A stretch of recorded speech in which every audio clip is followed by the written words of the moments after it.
Let's talk some chess. This game took place in 2004. Vladimir Kramnik is playing with the white pieces, Vishy Anand with the black pieces. These are two very, very high-level players. Both won a world championship in their career. In fact, there were a couple of world championship matches between them in the early 2000s. Anand won. So this is a high-level game between two players at the height of their powers. We sort of already know how the game goes. The title of the video does spoil it, so apologies about that. This game will end in a draw, but I think it's very interesting to see sort of how we get to that point. Some incredible moves along the way, and just see if this game is worthy of the title it gets in many databases, which is the modern Immortal draw game. There's another Immortal draw game which I've also reviewed. I'll link it below so you can check it out. But in terms of this game, let me click on this, and then Kramnik opens up with e4. We have c5 by Anand, so the Sicilian defense, knight to f3, d6, d4, c takes on d4, knight takes on d4, knight to f6, attacking this undefended d4 pawn. Kramnik defends it with knight to c3. We have a6, bishop to e2, e5, attacking the knight, knight to b3, saving the knight, bishop to e7, bishop to g5, bishop to e6, bishop takes on f6, bishop takes on f6, queen to d3, and knight to c6. And I was going through those moves quickly because very standard opening procedure. All of the pieces have been developed. Anand hasn't developed his queen yet, but both kings are free to castle on either side of the board. I guess that's also a lie. Anand can't castle kingside just yet, but both sides can castle in one direction. Just very good principled chess so far. Here Kramnik decides to castle queenside, and now after bishop to e7 plays king to b1, a nice prophylactic move getting off of this diagonal that the bishop can deliver check from on g5, and now Anand decides to castle kingside. We have a position here where the players have castled on opposite sides of the board, which is usually leads to an exciting game because both sides can push either their kingside pawns or their queenside pawns and really get an attack going against the enemy king, and it's usually whoever makes it to the enemy king first will win the game. So obviously both players will try to do just that. We have knight to d5 here by Kramnik, putting the knight on a very nice square, protected by the pawn on e4, attacking this dark squared bishop on e7, and Anand doesn't want to give this bishop away. He plays bishop to g5 here. But now Kramnik makes a pretty interesting move. He plays h4, attacking this bishop. Looks a little bit Evans Gambit-y, and the idea, of course, is you're basically asking Anand, do you want to get materialistic and take this pawn, or do you want to try to save the bishop, or not try to save the bishop, but leave the pawn for now and keep a nice solid defensive position? And here Anand goes for it. He takes the pawn on h4. You can't take back with the rook, of course, because the queen is defending the bishop, so this is a pawn sacrifice for Kramnik, but in exchange for that pawn sacrifice, he gets sort of rapid expansion on the king side, as well as an open h-file, because the pawn is now removed from h4. So g3 attacking the bishop has to retreat to f6, and now queen to f3, and now you can sort of see ideas of the queen and the rook teaming up on the semi-open h-file.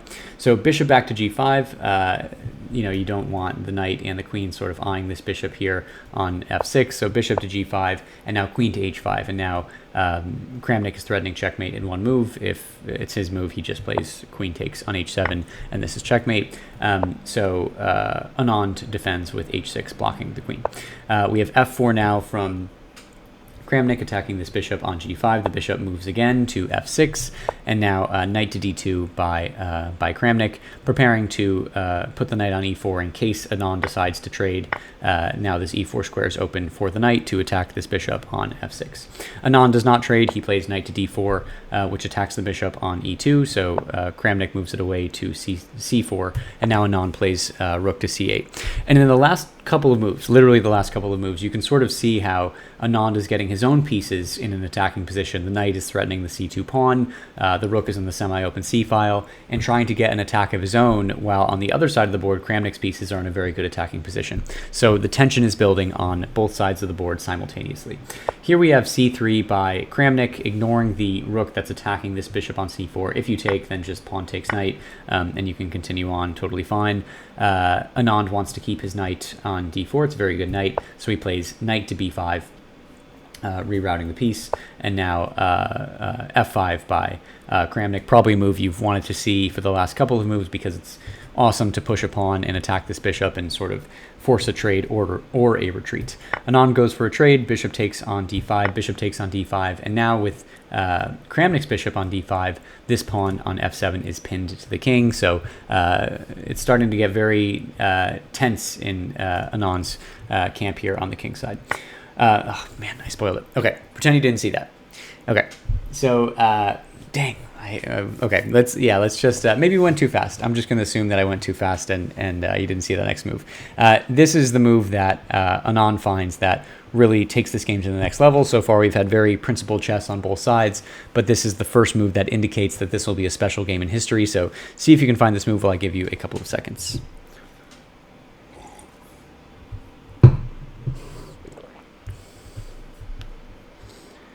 Okay, so hopefully you didn't see it, but if you did, if you saw it, you can pretend you found it. Either way, it is rook takes on c3.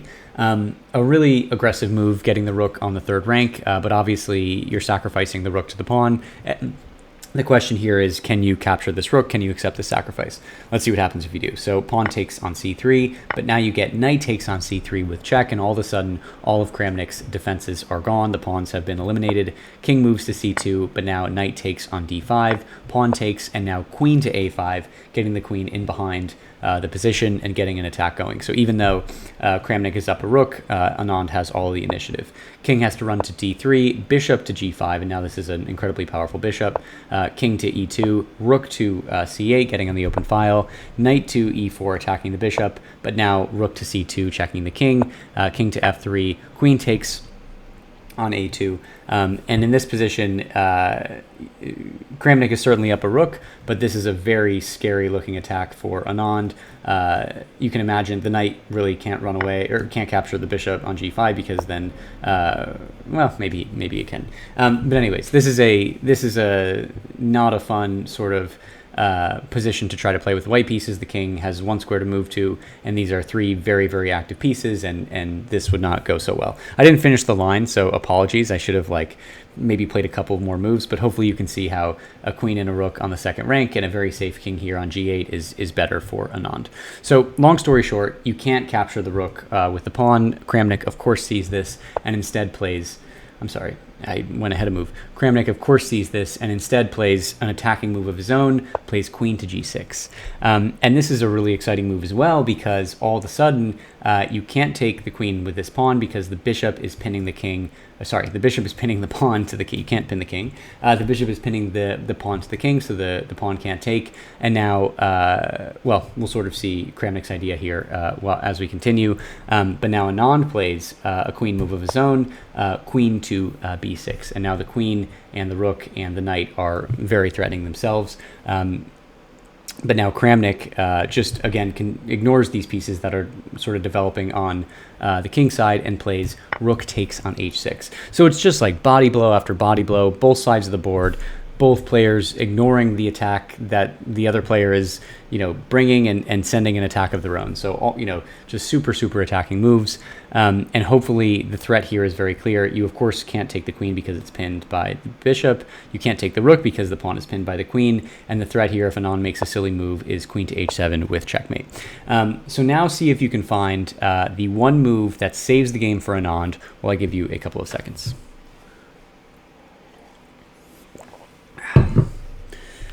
Okay, this is the move that ended the game. After this move, the game was over. The players agreed to a draw. That move is knight to a3 with check. And this is an incredible move. The knight is obviously checking the king. We've seen two pins of pawns on this side of the board. Now we have the pawn on b2 is pinned because the queen is pinning it to the king. The king has one square to move to, a1, because the rook is taking off c2 and c1. So after king moves to a1, this didn't happen in the game, but you can sort of, this is exactly what would have happened. Knight to c2, and all of a sudden we have a perpetual check. The knight just keeps moving back, the king keeps moving back, and the game is over.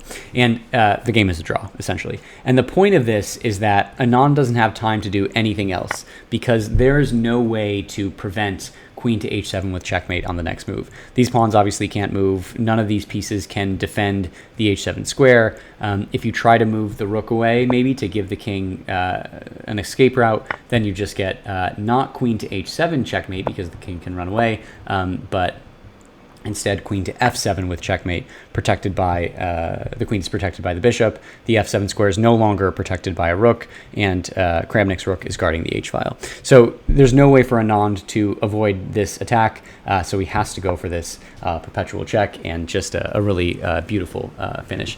Again, kind of cool because both players, if they just had one more move, they're going to deliver a really like either checkmate or killer attack. We can see that in Anand's case. So let's say, for example, let's say I did another move here that I wanted to show. Let's say that if Kramnik, instead of taking, this is the best move, taking the rook on h6, but let's see what Anand's threat is. Let's say Kramnik just plays g4. Then Anand has this wonderful queen to e3 move. And the idea behind this queen to e3 move is not only do you have many useful attacking pieces around the king, but the queen is now protecting the h6 pawn, so there's no more rook takes on h6 because the queen just would take back.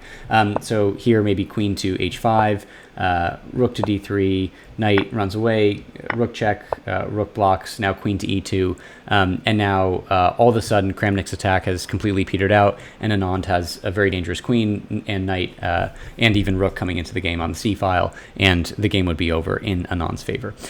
So that was what Anand was threatening. The only way to stop that was by playing this wonderful rook takes on h6 move, and now Kramnik is threatening checkmate with queen to h7, so Anand's only way to stop that is knight to a3 with check, and then you just get this perpetual dance of the knight and the king.